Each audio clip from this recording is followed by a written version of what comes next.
The sun was high in the sky, filling every corner of the landscape with the early summer sunshine. The solar warmth was filling up the bedroom in the hidden cottage on the south side of Helvellyn, and the whole building looked as if it could be an alpine chalet out of season. Cecilia felt Remus grip her hand as they strolled happily towards it, his body close to hers, his presence reassuring. A few days before, it had been full moon and he had been out with Sirius, and their friend had been in the cottage too, insulting her morning attire and her uncombed hair while helping her make breakfast as Remus had slept. Now they were enjoying the precious weather and glorious isolation in the most beautiful part of the country, Remus pulling her close to him, his face happy and contented, smiling with laughter and happiness, his ailment fatigue falling away as he pulled her close for a kiss, his hands on her hips. Cecilia pulling away playfully, before finally succumbing. Half aware that their Sirius was still there, at the cottage, having not left for Grimmauld Place. The sun was high still as Cecilia descended the steps into the basement, looking around for something that she could use to light the still, her hand closing around a box, tin, wood and lead-lined. Aloysius Lupin had made flue powder suitable for his wife. Bessie could use it, so the note had said. He had kept it for her. Here in this box. They had been Remus and Cleus Lupin's grandparents. This had been their cottage. The flue powder had made its way to a fireplace in Grimmauld Place. Still Sirius lingered. Like a ghost. She had thrown it. All of it, into the fireplace, and had spoken to Dumbledore? Albus Dumbledore. Albus Dumbledore.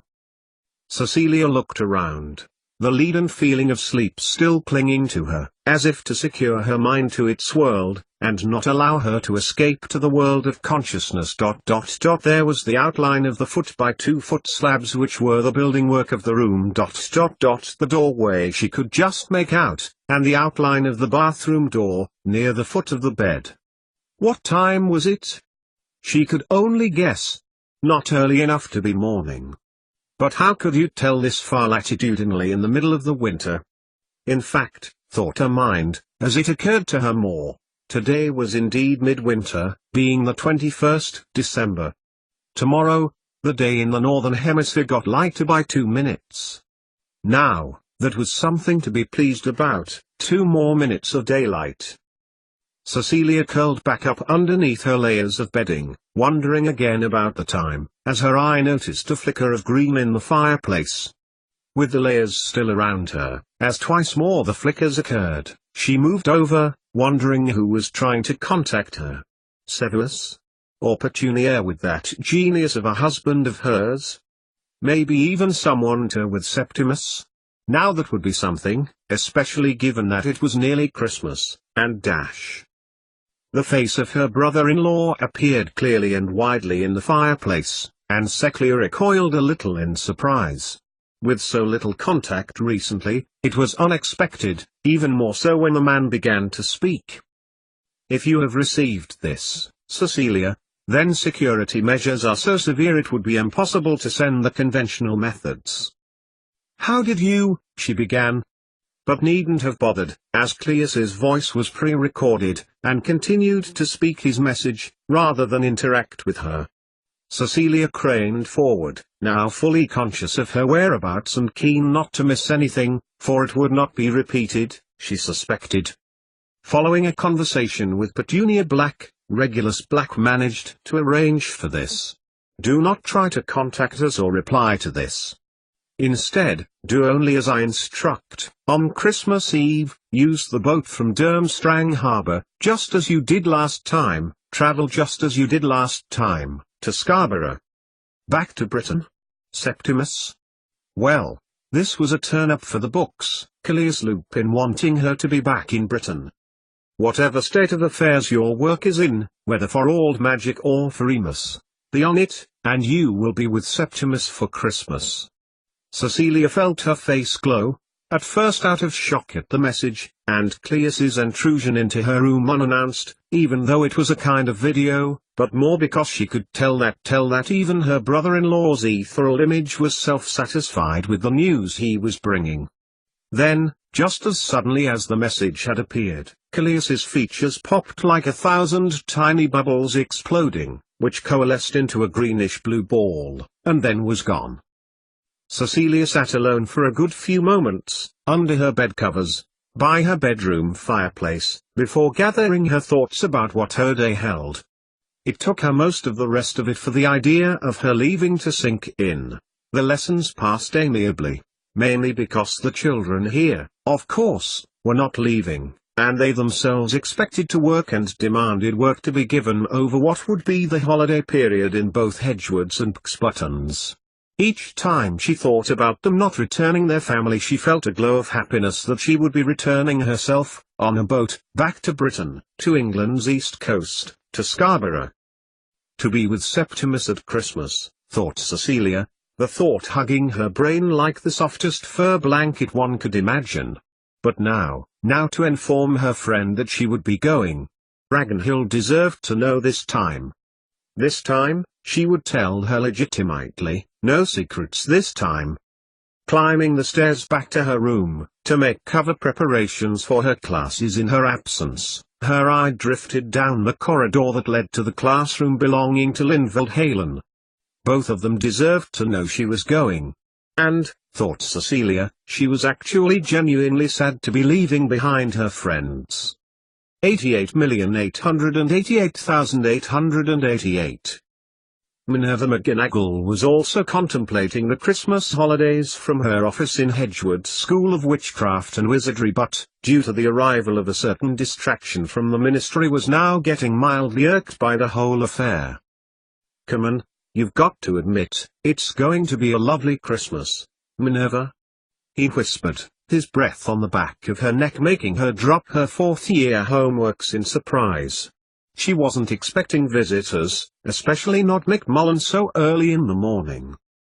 "It's going to be a lovely Christmas," she repeated, giving in, but of her own accord, and smiling to him as Mick tidied up the parchments back onto her desk with his wand, leaving the edge of one out on purpose to annoy her a little later on when she was marking. "School is carrying on late till Christmas, isn't it? We will be having the Yule Ball, as well you know, Michael," rebuked Minerva, with some humor in her voice. "Then I'll be all yours, oh ever-loving husband of mine." "And don't you forget either," he replied, giving his wife a kiss. "Will you behave?" she gasped, pushing on her hat. "What have I told you about school? Will you ever grow up, Michael Mullen?" she added, when he retreated, taking an apple from her fruit bowl, wiping it on his jumper nonchalantly and then taking a bite out of it, sitting down in her chair and folding his leg onto his other leg at the ankle. "What are you doing at the school, anyway?" "James asked me to see Severus. His workload at the reciprocators has increased a good deal this last week. It's almost as much as it was before Halloween. I offered to ask Severus if he would be able to pitch in over Christmas, be on the rota, and all that. He'll be free after morning assembly, in the Great Hall," smiled Minerva. "I'll take you up to his office," she added. "My classes all have transfiguration exams all morning." "You are harsh," replied Mick, throwing the apple core in the air, before incinerating it with a wordless spell with his wand. "I have an equally busy schedule liaising with Sirius about the Grimwald Place Christmas party for Christmas Eve, color scheme, Christmas tree, guest list, sleeping arrangements. It's a logistical nightmare. I will be grateful for Dave's help." "David or no, I believe you will handle it with grace and efficiency," smiled Minerva, kissing her husband on his very cheeky cheek, which clearly wasn't enough for McMullen after 50 years of marriage. He took Minerva McGonagall in his arms and gave her a very old-fashioned, knee-melting kiss, one which was only broken by a knock at the door, Severus Snape being ready to see the McMullen now, Dobby the house elf declaring, hopping between one leg and another. 8,888,888. "Blimey, where have you been? The McGonagall's going to do her nut if she sees you out of dorms again, Jules. Where've you been? It had been a week since Septimus had been allowed out of the medical wing with a bottle of Wolfsbane potion and instructions from Madame Pomfrey on how to take it and a talk from Severus Snape. He seemed to be saying that conditions, such as the ones that the non-wizards, like Julian, had suffered from, could be picked up from the environment, and as such, it seemed that he, Septimus, had also picked up temporary symptoms akin to lycanthropy which seemed to be eased by the Wolfsbane. Septimus didn't ask any further questions. It didn't seem right to. Severus Snape was the world's foremost expert in the potion, and the condition too, so it made sense for him to be treated with the same treatment. Thus, he'd explained to his best friend, who'd nodded, and listened, and then invited him to his house for Christmas. Septimus had explained to Julian that Cleus had said his mum would be coming back on Christmas Day to be with him, but there was nothing to stop him from coming before and that he would speak to Cleus about it. Julian had said that would be great, as it would be his sister Opal's birthday. But his friend has spent the last week since their conversation away from Septimus, which was odd, as they were still best friends as far as Septimus believed. What Julian was doing was anyone's guess, but he rather suspected it was something to do with. Arella mentioned to us anti-CC meeting last night in the greenhouses, while we worked with Rufus, that she thought her brother and his friends were up to their old tricks again, and someone should suss out the owlery for clues. "Don't you feel well, still?" he added, his face filling with concern. "Still a little ill. Wish I could have been there. It's great what Rufus is doing," he added, not mentioning how lame he thought the anti-conjurist club was, when the teachers were onto that sort of thing. Still mentioning conjurists, even anti-conjurists, just brought back bad memories of the Halloween games. "Come on, come back up to the dorm. We still have morning lessons before we relax before the ball tomorrow." "Was there any evidence?" "None I could tell," said Julian, as they climbed the stone spiral steps, trying his best to be quiet, but his boots having thick leather soles meaning he failed spectacularly. "But they have time. And they are probably trying to be more secretive knowing there's a ban on them, and everything. You know, we have a quibble friendly, different years, on the day of the ball. That'll be something, won't it, to make up for what happened last time?" Julian put his hand on the doorknob and turned. This time, the creak was enough to wake the dead. If any boys in the dorm weren't awake, they were now. Julian held his arm out, unabashed, ushering Septimus in first.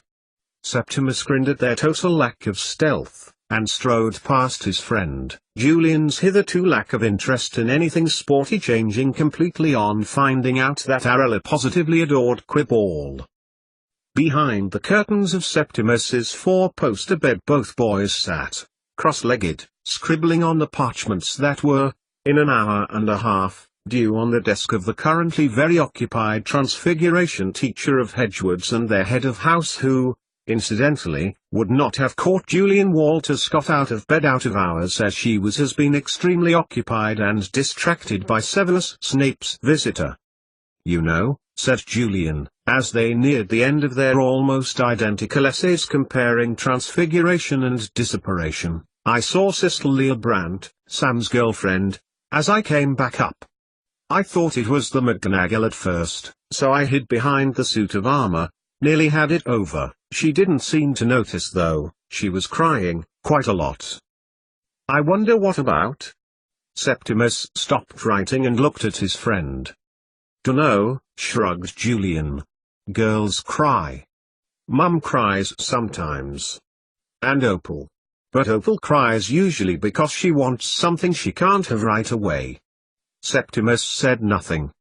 He remembered his times that his mum cried too, the time when she had decided to go back to work at Hedgewoods, when she had left him. When she and Dad argued. That had happened a few times. Septimus remembered Dad leaving the house one time and he had gone into his parents' room. His mum had her head bent over onto her knees. He had wished he had gone to say something to her, cuddle her, do something. But he never had, despite the times he had remembered it. Yes, agreed Septimus. And then, in order to forget about girls crying, he added, what have you put in about potions? That potions can be used instead of spells for transfiguration, but not for disapparation, said Julian, yawning. You? Yes, nodded Septimus. A good comparison, I think, Mr. Scott. Thank goodness it's the last one of the term, and, suddenly the curtains were flung open. Darren Black's head appeared halfway up, grinning. Was that you two making more noise than prisoners in Azkaban?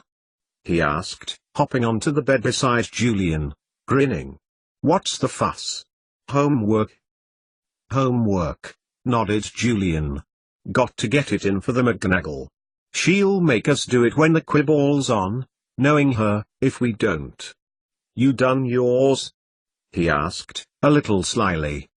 Darren was notorious for his outlandish range of lack of homework excuses. A chance of missing Quidditch, or Quibball for that matter, would have made him worry, but their friend seemed unperturbed.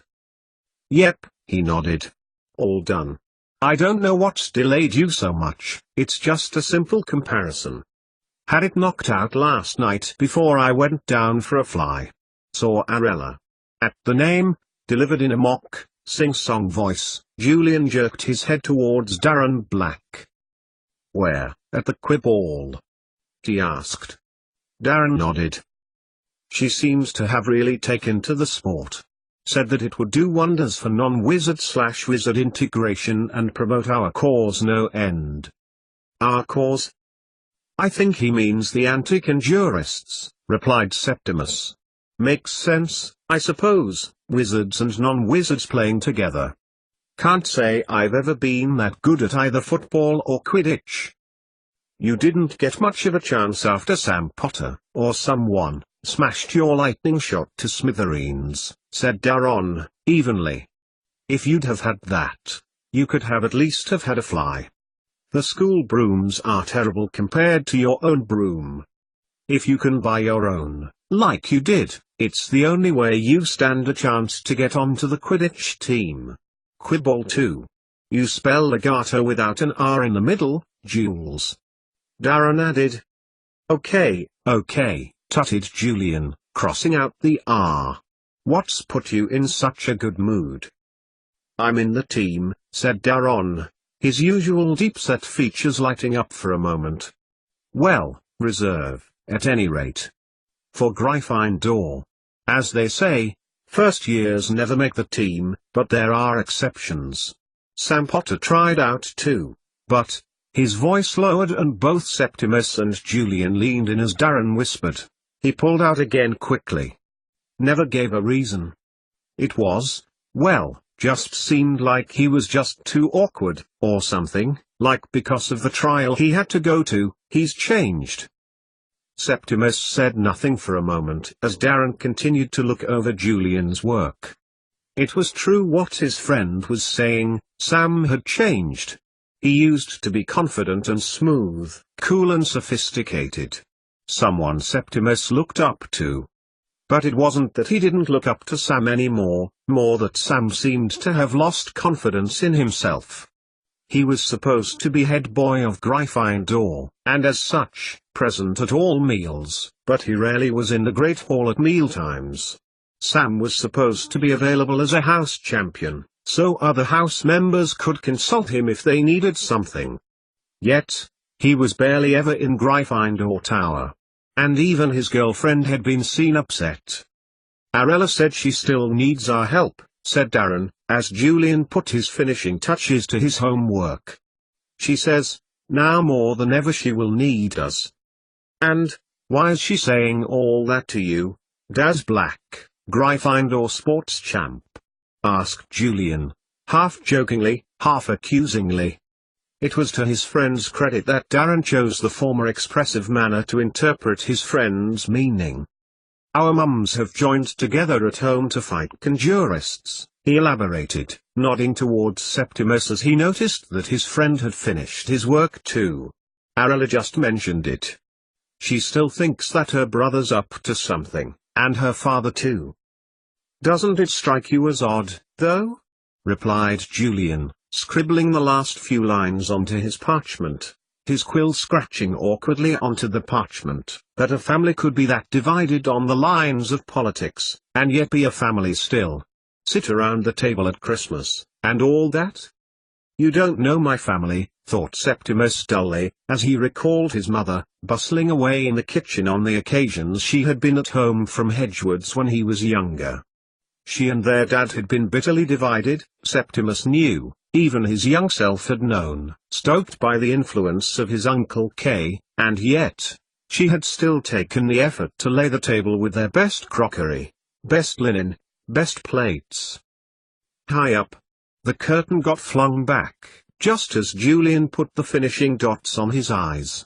Rufus T. Lestrange grinned widely at his friends, sitting as they were on Julian's bed, knocking said quill out of his hand. "What are you all doing?"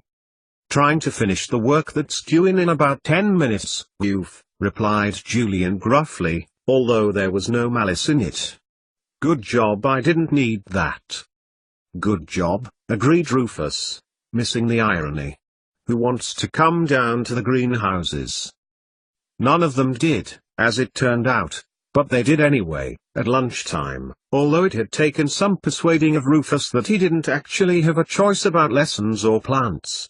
Although by how late the McGonagall had been to their lesson that morning, Septimus reflected, they might have just chanced it.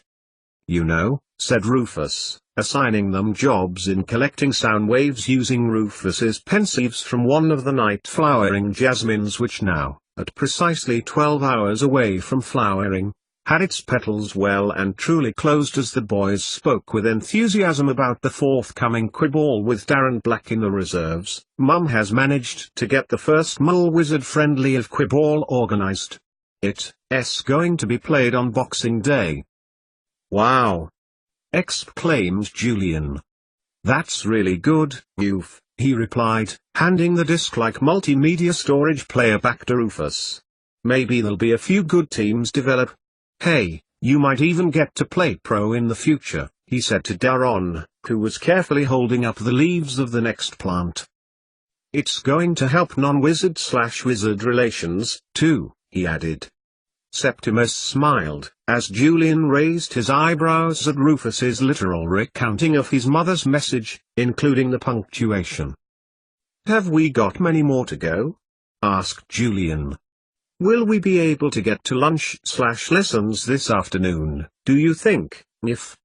"Oh, yes," said his friend, brightly as the three friends laughed. "Only another 40 or so to go.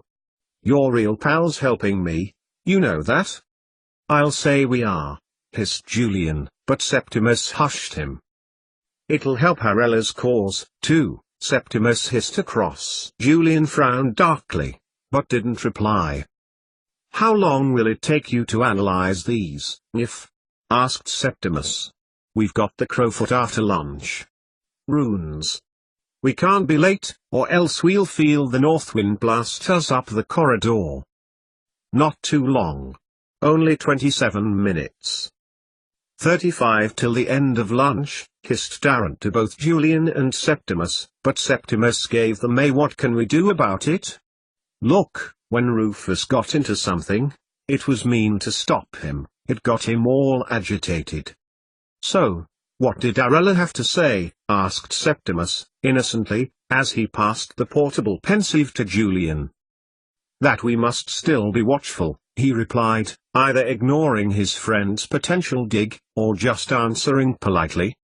"She said she'd found some badly drawn double-circled C's in the girls' bathroom the other day and she and Ro and Gertrude had to scourgify them.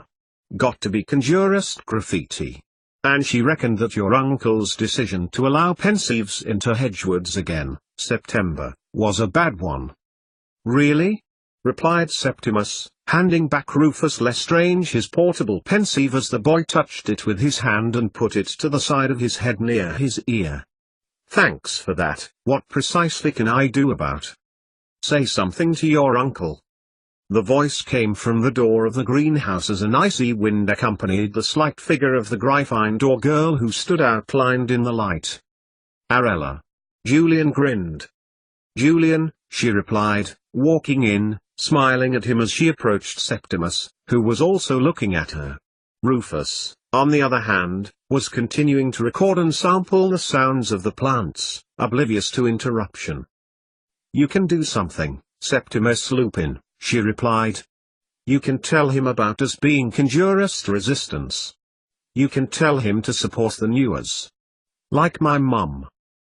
Newers? Non-wizard reciprocators, explained Julian. They help liaise between wizards and non-wizards, and try to keep the peace. Your mum and my mum are in it, added Arella, talking to Darren, who nodded, silently. Why? Don't the Aurors do that? And the police? Oh, come on, Septimus! Exclaimed Julian, frowning at Septimus.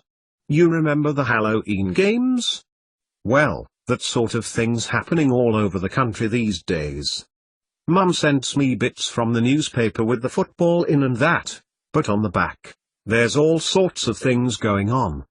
He folded his arms defensively. And I don't want my sister to grow up in a world thinking she's imperfect for being a non-wizard. She's a bright little button of a thing. And that's not just my sister, there's children all over the country.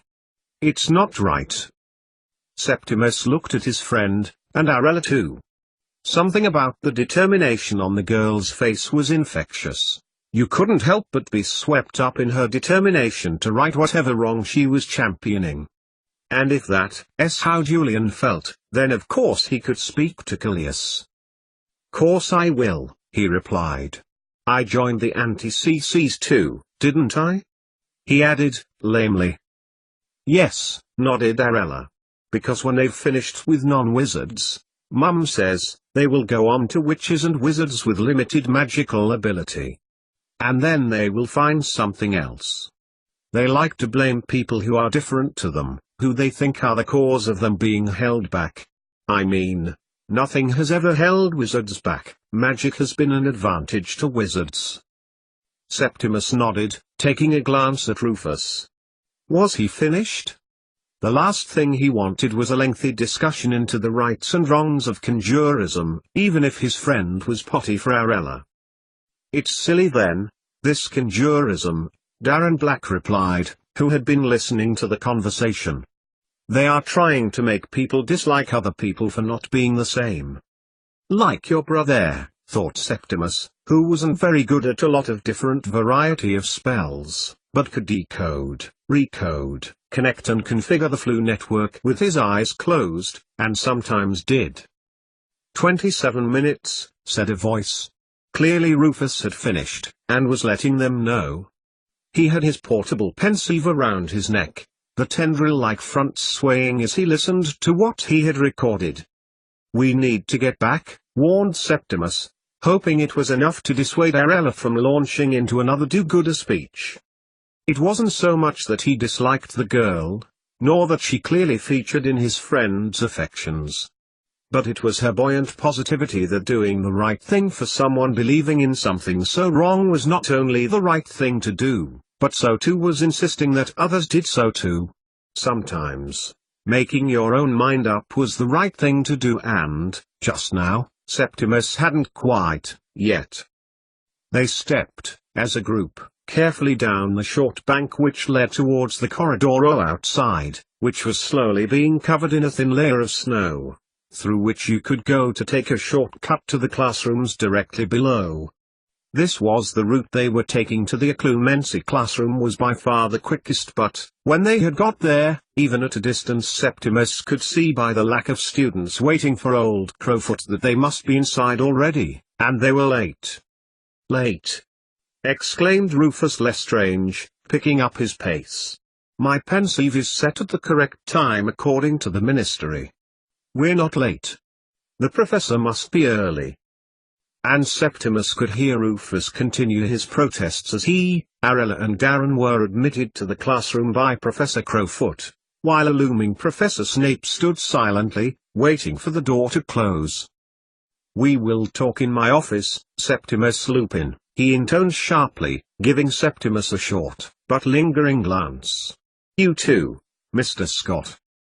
When both boys were seated before the large, oak table belonging to the headmaster of Hedgewood's School of Witchcraft and Wizardry, Severus Snape sat too, steepling his fingers before his hooked nose, looking between both boys, before settling his gaze on Julian. "I have, as of this morning, been in touch with your parents, Mr. Scott. We have come to the agreement, with your Uncle K's permission, Septimus." He glanced over to Septimus, "and if you wish it, of course, for you to stay with Julian, just before Christmas." Both boys looked at one another, and grinned. Of course they wanted Septimus to stay. Julian had mentioned this before, about Opal's birthday too, on Christmas Eve, 24th December. It'd be fabulous. The stay would not be of any great length, you understand, Septimus. For, your Uncle Cleus has been in contact with your mother. She will be home, here, for Christmas. She will meet you at the Grimmauld Place Christmas party and you will have the holidays together. "Oh," said Septimus, at a loss for words. "Mum. Home. Like she promised. Just 3 days' time." "I trust you are well, Septimus? After your recent stay in the hospital wing? No recurring sweats and joint pains at night? No shaking and delirium?" Septimus shook his head. Whatever he had been taking seemed to clear these up very quickly. "You will need this, for when it reoccurs," intoned Snape, placing an amber bottle on the table in front of him, looking briefly at Julian. "You are experiencing a kind of recurring illness, a hereditary one. Do you know what that means?" Septimus thought about in the back of his mind, but said nothing. "You have inherited, from some part of your family, an illness, which seems, for some reason, to be showing its symptoms now, just as you are approaching adolescence. In the absence of either of your parents with whom to discuss this, I took the liberty of confiding in your uncle until such time both of your parents could be informed and could suggest any family history which could shed some light on your illness." Severus Snape got to his feet, folding his arms, before moving towards the fireplace, its fire welcome on this cold winter's day. "What sort of illness?" asked Septimus, eventually, as he contemplated everything Snape had said. "Am I like the non-wizards? They had to leave, didn't they?" The leaden ingot of doubt in his stomach was sinking further as he waited the nanosecond for Snape to reply. "It's nothing to do with your magical ability which, I can report, is good on all counts, from what I hear from your staff." Headmaster Snape turned back from the fire, glancing a look at Julian Stone, who had the humility to look down, and then walked slowly back towards his desk. "Suffice to say, it appears to be a form of benign lycanthropy. In other words, you experience symptoms of this terrible illness, similar to that of your uncle's illness, but cannot, or will not, ever become a werewolf." There was a pause. And then an, "Oh." Cleus realized it was he who has said it. Such an underwhelming response to such big news. "I realize it's a lot to take in," reassured Snape, gesturing towards the vial in Septimus's hands. "This will temper the symptoms next month, in about a fortnight's time, at New Year, and not make you suffer as you did before." There was a long pause, as Septimus looked at the headmaster's floor, the black tiles glistening and glinting in the candlelight. "Can I see Dad?" He was going to be seeing Mum soon, anyway, and now, at least, there would be a lot of things to ask her. Snape folded his arms as he gave a humph.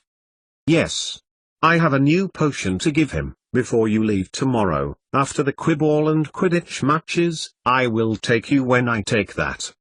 We may find, after your mother returns, his progress improves much quicker than it has done thus far." Snape's expression remained steady as Septimus tried to read something from them, but was out of luck. Suffice to say, due to the nature of your illness, and the critical illness of your father, I highly suggest that you do not discuss this with anyone else." He fixed a look at Julian, firmly, as it could be deemed highly sensitive. "Now." Snape pulled himself to standing, then swept past both boys, who were still seated. "Please, return to your lesson. I have taken the liberty of informing Professor Crowfoot of your whereabouts." He pulled down on the ancient and highly decorated handle of the door, before gesturing towards it. On the other side, before descending the flight of stairs that would take them to the lower corridor where the classrooms were, Septimus paused, looking at Julian. "What was that all about?" he asked, "other than the obvious words?" "Tell you later," replied Julian, patting his friend on the back. "You okay?" "Okay as I'll ever be. Just having been told I'm a werewolf in all but transformation ability.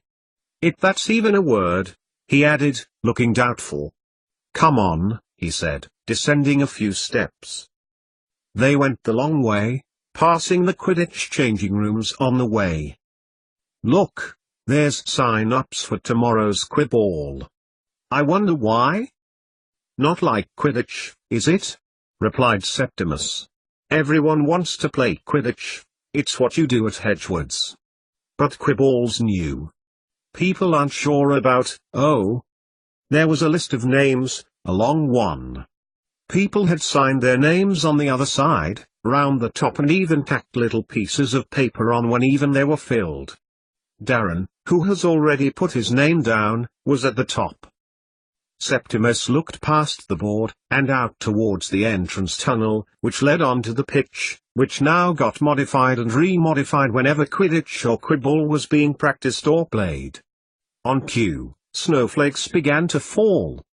"Christmas!" exclaimed Julian, with a grin. "And I'm at wizard school, with my best mate, doing lots of fun stuff. Can't wait till you come back with me, September, Christmas. It's gonna be ace. 888,888,888. The security around the Department of Mysteries had been tightened for the third time that month. Gregor had scoffed, but Lucius Malfoy had insisted. Had not there been so many break-ins to the Ministry over the months? Had not Vincent the elf, who had worked next to Gregor, been a conjurist spy for Gellert Grindelwald and Albus Dumbledore? Had not some of the mysteries been damaged or, indeed, had not one gone missing? "From the minister's own office," declared Gregor. In June, he had replied. But it had not deterred Lucius Malfoy, performing the security spells himself, which meant Gregor had to sign in and out now, and a log of wizards passing into the department would be kept automatically should they even attempt to override the spells, let alone breach them. "Gregor's been to me, twice," Callias sighed, as he met with Severus Snape. "But, I have told him, unless you have a rational reason to complain, that his Lucius Malfoy has been negligent in his duty, which is pretty impossible to prove. Then Greg'll just have to put up with it, until the threats from dark wizards have lessened." "A little like the tracing spell for lost people?" asked Snape. Callias nodded. "They need to be wizards, of course," explained Callias. "Otherwise, what will the spell bind to? In fact," he added, as he moved around the very table his nephew had sat in front of nearly 12 hours before, "we have used the tracers for Blewett and Doyle. We know they have been performing old magic, and I had enough contacts as witnesses. But we haven't as yet caught them in the act." He paused, trying to level his breathing. "We will, eventually," he added. "Indeed," replied Snape. "With the help of the non-wizard reciprocators?" "They are a help," said Callias, trying not to sound exasperated. "They do more harm than good, but it could be worse. I mean, at least they are on our side. And besides, the non-wizards now have a national party. We can look forward to some of their ideas being spread in non-wizard lore." "It's not how I would do it," remarked Snape. "Nor I, man. barked back Callias. "But if there's going to be a bleeding heart party, at least it's not on the conjurist's side. And their requests seem harmless enough. Love your neighbor, even if he, or she, are conjurists and would break your neck soon as look at you." Snape smirked a little. The pressure really was getting to the usual cool, calm and collected Callias if he was biting at this. The Newers helped James and Arthur Weasley out at Highgate Cemetery yesterday evening when we had a report of arson caused by what definitely seemed like conjurists. It was handy having Anne Blewett around, as I am sure the presence of woman who would talk reason to idiots who couldn't even light a fire properly will help free up the reciprocators, Aurors and non-wizard police for other jobs. Funny, though. What was funny? Asked Severus. The damaged grave was one of our own ministers, dead for over 10 years now, old Tom Riddle. Poor fellow. I reckon, if we'd have stuck around long enough, we would have heard him turning in it. The mess this country, this world is coming to, conjurists and old magic. He would have hated all of this. I have made the arrangements for Septimus to go with the Stone family to London for Christmas Eve, continued Snape, continuing to look at Callias, for you to collect him and bring him to Grimmauld Place on the evening of Christmas Eve, and I will collect Mrs. Lupin from Scarborough. The school is holding Quiddball and Quidditch matches tomorrow, and there will be the usual feast, so they will be departing by train tomorrow evening. Very good, nodded Callias. That seems to have gone smoothly. And, you have told him of his condition? Or do you need me to do it? Under the circumstances, I have. I kept it as simple as it is genetic and in the family. There is too much going on in his life for details. His main concern was to see Remus, in any case, so I have promised to take him tomorrow night. Out of his robe, Severus took the vial. It almost seemed like nothing, in the candle-lit office. But it represented many months of work, both by him and far away, by Mrs. Lupin. It is the most complex by far that we have made. But, I do not think it will cure him in the way that we might think a cure could be expected. It may leave debilitations, like Sirius will get with his werewolf bite. But it is absolutely the best we have. If it will cure his father, if it will cure my brother, then there could be no joy equal to this, Severus. His father? Severus Snape looked intently at Cleus Lupin. Septimus, he has werewolf traits which are genetically passed on rather than acquired by a bite. So the man lying in St. Mungo's cannot, by all logic, be Septimus's father. Before you say it, no, Snape. The thought of myself and my sister-in-law is out of the q*s. I would never think it, intoned Snape. And, continued Cleus thoughtfully, his tone changing from defensiveness, Cecilia gave birth at just 9 months. She married your brother 6 months before that. So? That sort of thing happens. A mighty snappy maternity. But you've said before that, genetically, he is Remus's son. Indeed. Yet he has a werewolf trait. Indeed so. I don't follow. You do. Remus Lupin, werewolf. Where might such a person exist? The quantity of silence to process this logic was almost perfect. Cleus Lupin looked at Severus Snape, and nodded. And Septimus doesn't know of this? I doubt even Cecilia does. Yet she will when she arrives back and Septimus questions her. He's very bright, that child. Still, we will cross that troll bridge when we get to it, Cleus. He is due to experience his symptoms at the end of the Christmas break. I've provided him with potion which will temper the effects. Snape folded his arms. Inheriting the characteristic is unusual. It seems that if inherited, there is less of an impact on the victim. He may suffer some symptoms and the parasite is a sterile one, which means he should forego the need to bite others. Some blessing there. May I ask, what is your intention with Mrs. Lupin when she returns? I feel, if you truly wish your brother to get well again, I would appreciate some time in her company, preferably here, so as to discuss some things with her." Callias said nothing for the moment. Cecilia Lupin's decisions were for Effie at the moment she arrived in their world, as well she knew it, and as such, he could decide what she needed to do. "I am sure that could be arranged." 8,888,888,888. The last lesson at Durmstrang, and Cecilia Lupin closed the classroom door for the last time. No more elite students demanding work from her, queuing for lessons, working themselves into oblivion. At least for her to see. A part of her would miss it, in time, she knew. But not today, knowing that she would be soon back at home with her family. Back enjoying Christmas with Septimus, buying Christmas presents, doing the mum thing. Visiting Remus with him. Planning her future. She descended the freezing steps down to the lower classroom where she knew Ragnhild Anderson would still be working, and she watched from the door for a few minutes as her friend read the scripts on her desk before the witch beckoned her in without looking. "I am so pleased," Ragnhild told her, her pale blue eyes twinkling, as if her irises had crystallized on their own in the coldness of her classroom, and she began to tell Cecilia that Kristalia would be returning to her family, and her dad, in Iceland for Christmas, or Yule, and it would be fun for her, but she, Ragnhild, would be tense until Kristalia returned to the sanctuary that was Hedgewards.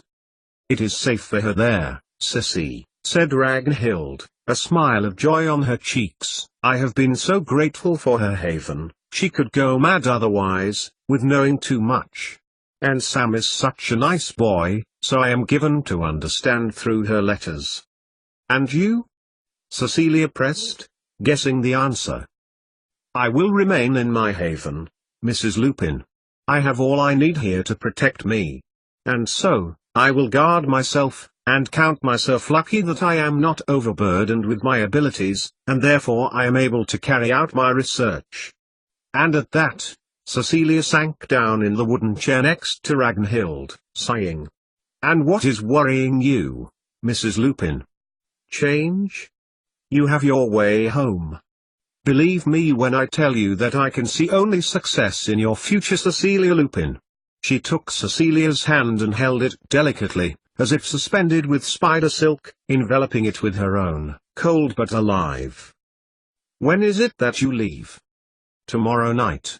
And, she broke off, looking down at the large, ice-cold flagstone floor. "I don't intend to return." There was a pause before she felt Ragnhild's arms, slender and long, wrap around her momentarily, pulling her towards her. "I shall miss our time together, discussing our research." She pulled back, and gave Cecilia a smile. To Cecilia's surprise, she felt a lump in her throat. Despite knowing she would be with Septimus, she would be able to nurse Remus, she would be able to see Petunia and get back to her house and no longer be Cleus's pawn. A good part of her would miss this elven-like, tall, thin, white blonde-haired, truth-teller. "It is not goodbye, Sissy," she said, as Cecilia pulled her towards herself this time, "but, only till we meet again." "You think we will?" she asked, her eyes shining. "You can count on it." The witch's eyes sparkled back. "You're not leaving till tomorrow, are you?" Smiling at her friend's joke, she strode up the dark, torchlit corridor. Cecilia climbed the steps that would lead to her room. How different it would be when she would be able to leave, tomorrow night, Christmas Eve, and land on the northeast coast. This time, not 150-mile illicit trek across the north of England to the Lake District in defiance of Callias. This time, she was working with Callias, who had organized the message, transport and someone to meet her. Last time, she traveled light, carrying with her notes she had got from Felixson, before he ended up at Hedgewards, stuffed into her pockets. This time, what would happen to her belongings, sparse as they were? She had few clothes as it was, but there was the case of the potions under her bed which both Snape and Lindveld had perfected. As her brain mulled over the options, for her escort may not be able to retrieve everything if Cleus planned to return her after Christmas. She might have to put some of the crucial things on her person, or in a bag and take them with them. She did not see the figure of Lindveld Halen in the shadow near her door, and collided with him. Humph! Wah! Oh goodness! Cecilia! He exclaimed, when he realized he had bumped into her. I do beg your pardon, I was hoping to catch you before you went to bed. In the dimness of the light it was hard to see his face, but he stepped forward and caught her elbow. I was just going to bed. Yes, said Cecilia, pulling herself out of thoughts of her departure tomorrow, before asking Lindveld into her room. Lyd waited as Cecilia opened the door, and waited a moment longer as she held it open wider, inviting him in. He waited for a few moments before looking at Cecilia intently. First of all, Cecilia, thank you, he began, his hazel brown eyes widening in gratitude. I have nearly completed all of the work that I came here to do, because of the experiment you helped me to complete last week. Yes? Cecilia nodded. He had thanked her last week. Why was he thanking her again? Because, I need to ask you another favor, in order to verify what I found. He paced over to the window of her room, which overlooked basalt cliffs, which led to the precarious steps down which Cecilia would have to navigate to get to the ship tomorrow night, and to freedom. So much of my work seems to be interlinked, and so much seems to be attached by very thin threads of credibility, when it comes down to it. I must check everything and, including something I overlooked last time which, in my haste to complete everything, I was so stupid not to have done, so much being in my mind, I do believe. Of course, Lindveld, agreed Cecilia, as she paced over to him, as he continued to look out of the window. What is it you need? He turned slowly, and looked at her, before looking away. I do apologize because, I am aware of your magical lack of ability, Mrs. Lupin, he began. I could have avoided bringing this up again if I'd have only thought more carefully. He looked back at her. Mrs. Lupin, he continued. I neglected to take into account the background level of your magical ability, he explained. Oh, replied Cecilia. Oh. And you've come to do that now, so you can incorporate it into your calculations for the phenomena we encountered when we went beyond? He looked at her, taken aback for a second, before replying, indeed. Before you do that, said Cecilia, and you can, she added, trying to make him take his ease, for it was clear to see he seemed put out, asking her, can you explain your experiment? I mean, I know we went through to another dimension, like to another universe, and you were measuring the energy and frequency of the black hole itself, as well as a sand. I couldn't do that because I have limited magical ability, she added. May we sit down? Cecilia nodded, and Lyd put out his hand as to escort her. Cecilia took it, her mind forcing her head not to think about it. On her bed they sat, carefully, and still, as Lyd described his research into the background energy of magic, and the link between magic and energy, how each spell had its own energy, and this could be influenced by other spells. If people of low magical ability, or no magic, like non-wizards, are present, or are involved with magical artifacts or spells, sometimes, because their magical background levels are so low, or non-existent, they can slip past spells, or between phenomena, without being affected. This is my hypothesis. But, of course, people with little magic, and also no magical ability can then absorb or be affected by magic, be influenced by it. Magical people can, of course, as Severus Snape established, but I am talking about non-wizards. This is why I believe Hedgewood was set up in the first place. Some magic is too strong for non-wizards and it needed to be contained, away from them, to protect them. He looked at her. You wrote about that, I remember reading. Cecilia froze. Harry Potter and the Story That Never Was. She couldn't even give it away. Yet, Lindveld Halen had read it. My magic is useless, replied Cecilia, honestly, and there are plenty in the people, she corrected herself, hating me for this. Surely not, exclaimed Lyd, turning to her. Don't they know about the continuum of magic? I don't think they think like that. Anyway, said Cecilia, trying to turn his attention away from her, you were saying about Hedgewood's? One of their founders, Salazar Slytherin, was behind the promotion of magic away from non-wizards. A little like Durmstrang does for wizards, I suppose. But what none of them realized was, that by taking the magic into a school for training, the hedge magic, the wild magic, that people developed in communities, was protecting non-wizards, and allowing them to grow up together. A bit like Cleus Lupin wants to try to put back into Hedgewood's now, although whether it will work, who knows. Hedge magic, thought Cecilia. Background magic. Is that what the old magic actually was? Just a background magic, a naturally occurring thing, which got separated from its place when the school was set up.